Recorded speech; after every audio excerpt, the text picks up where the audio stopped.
2024 லோக்சபா தேர்தலுக்கு கூட்டணியில் சில மாற்றங்களை செய்ய ஆளும் திமுக கட்சி முடிவு செஞ்சிருக்கிறதா. இந்த கூட்டணியில் இணைய போகும் புதிய கட்சி தொடர்பான தகவல்லாம் வெளியாக இருக்கு. லோக்சபா தேர்தலுக்கு ஆளும் திமுக தீவிரமாக தயாராகி வராங்க. லோக்சபா தேர்தலுக்காக சிங்கிள் பிளான் ஒன்றை திமுக களமிறக்க இருக்காங்களாம். அதாவது ஒற்றை இலக்கம் பிளான் தான் இந்த சிங்கிள் பிளான். அதன்படி காங்கிரஸ் கட்சிக்கு கடந்த முறை கொடுத்தது மாதிரி 10 தொகுதி தரப்படாது, ஒற்றை இலக்கத்தில் 8 தொகுதிகள் வரைக்கும் மட்டுமே கொடுக்கப்படலாம் அப்படின்னு சொல்லப்படுது.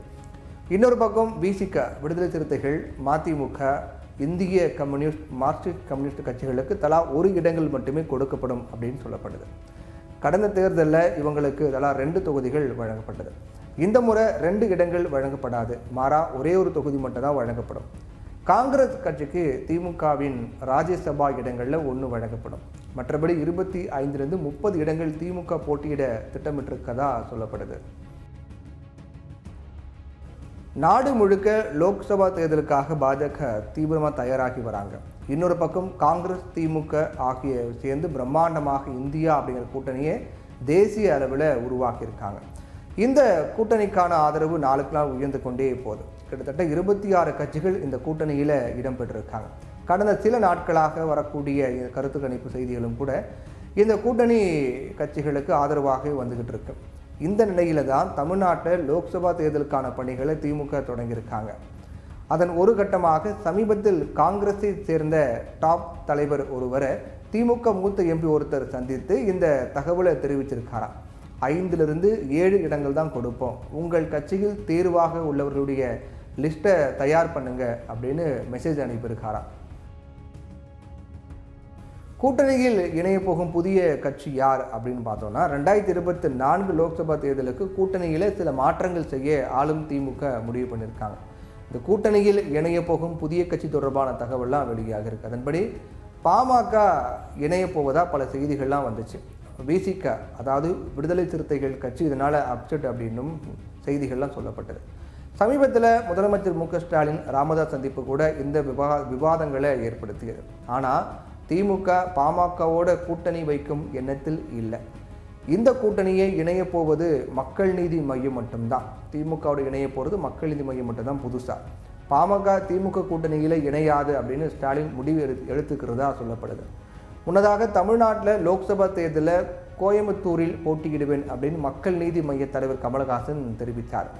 அதன்படி மக்கள் நீதி மைய நிர்வாகிகளோடு ஆலோசித்த மக்கள் நீதி மைய தலைவர் கமலஹாசன் லோக்சபா தேர்தலில் போட்டியிட உள்ளதா உறுதிப்படுத்தியிருக்காரு. கமல் பேசுகிற இடங்கள் எல்லாம் லோக்சபா தேர்தலில் போட்டியிட வாய்ப்பு உள்ளதாக முடிந்தளவு பதிவு பண்ணிக்கிட்டே இருக்காரு. இது மட்டும் இல்லாமல் கூட்டணிக்கு அழைப்புதல் ரெடியாகிச்சு அப்படின்னும் சொல்லியிருக்காரு. நாடு முழுக்க லோக்சபா தேர்தலுக்காக பாஜக தீவிரமாக தயாராகிட்டு வராங்க. இன்னொரு பக்கம் ஏற்கனவே சொன்ன மாதிரி காங்கிரஸ், திமுக ஆகியவை சேர்ந்து பிரம்மாண்டமாக இந்தியா அப்படிங்கிற கூட்டணியை தேசிய அளவில் உருவாக்கியிருக்காங்க. இந்த கூட்டணிக்கான ஆதரவு நாளுக்கு நாள் உயர்ந்துக்கிட்டே இருக்கு. கிட்டத்தட்ட 26க்கும் மேற்பட்ட கட்சிகள் இந்த கூட்டணியில் இடம்பெற்றிருக்காங்க. இந்த இந்தியா கூட்டணியில் இணைந்து திமுக தலைமையின் கீழ் தமிழ்நாட்டில் மக்கள் நீதி மையம் லோக்சபா தேர்தலை சந்திக்க வாய்ப்புகள் அதிகமாகவே இருக்கு.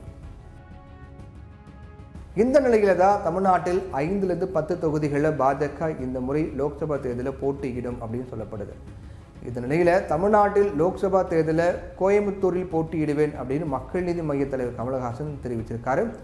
அதன்படி மக்கள் நீதி மைய நிர்வாகிகளோட கமலஹாசன் ஆலோசனையும் நடத்தியிருக்காரு. கோவையில் போட்டியிட உள்ளதாக உறுதி பண்ணியிருக்காரு ஆலோசனை கூட்டத்தில். மேலும் கூட்டணிக்கு அழைப்பிதழ் ரெடியாக இருக்குது அப்படின்னு அவர் சொல்லியிருக்காரு. அவர் கோவையில் போட்டியிடும் பட்சத்தில் ஏற்கனவே கோவையில் போட்டியிட திட்டமிடக்கூடிய அண்ணாமலை, கமலஹாசன் இடையே கோவையில் பலத்த போட்டி நிலவும் அப்படின்னு எதிர்பார்க்கப்படுது. ஒரு பக்கம் ராசா, முருகன் இடையே போட்டி நிலவும் பட்சத்தில் இங்கு அண்ணாமலை, கமலஹாசன் இடையே கோவையில் பலத்த போட்டி நிலவும் வாய்ப்புகள் அதிகமாக இருக்குன்னு சொல்லப்படுது. பாரிவேந்தர் போட்டியிட பெரம்பலூர் தொகுதியில் கமலஹாசன் போட்டியிட வாய்ப்பு இருக்கிறதா சொல்லப்படுது. திமுகவின் உதயசூரிய சின்னத்தில் போட்டியிட்ட எம்பி பாரிவேந்தர் கடந்த சில நாட்களாக திமுகவை நேரடியாகவும் மறைமுகமாகவும் தாக்கி பேசிட்டு வந்தார். அதோடு இவர் பாஜகவோட நெருக்கமும் காட்டி வந்தார். தமிழ்நாட்டில் திமுக 39 நாடாளுமன்ற தொகுதிகளில் 38 வென்றாங்க. இதில் திமுகவின் உதயசூரியன் சின்னத்தில் போட்டியிட்ட இந்திய ஜனநாயக கட்சி எம்பி பாரிவேந்தர் கூட பாஜகவோடு நெருக்கம் காட்டி வந்தார். இவர் என்னதான் ஐஜேகே கட்சியாக இருந்தாலும் நாடாளுமன்றத்தில் இவர் திமுக எம்பி தான். சமீபத்தில் இவர் பிரதமர் மோடியை நேரடியாக பாராட்டினார். அதோட திமுகவை கடுமையாக விமர்சனம் செய்தார். இந்த நிலையில தான் கோவையில் மீண்டும் போட்டியிட சிபிஎம் விரும்பும் பட்சத்தில் பெரம்பலூர் தொகுதியில் கமலஹாசன் இறக்கப்படலாம் அப்படின்னு சொல்லப்படுது.